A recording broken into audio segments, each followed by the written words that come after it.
கணம் கண்ட தெய்வமே கலியுக வரதனே ஆறுமுகமான குரு அறிந்திட்டேன் உன் மகிமை.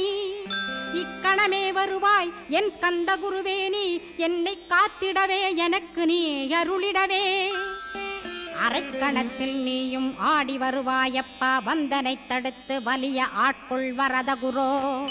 அன்பு தெய்வமே ஆறுமுகமானவனே சுப்பிரமணியனே சோகம் அகற்றிடுவாய். ஞானஸ்கந்தரே ஞானம் அருள்வாய், நீ ஞான தண்டபாணியே என்னை ஞான பண்டிதனாக்கிடுவாய். அகந்தையலாம் அழித்து அன்பினை ஊட்டிடுவாய், அன்புமயமாக்கி ஆள்கொள்ளுவையப்பா. அன்பை என் உள்ளத்தில் அசைவின்று நிறுத்திவிடு, அன்பையே கண்ணாக ஆக்கி காத்திடுவாய். உள்ளும் புறமும் உன்னருளாம் அன்பையே உறுதியாக நானும் பற்றிட உவந்திடுவாய். எல்லை இல்லாத அன்பே இறைவழி என்றாய் நீ, அங்கிங்க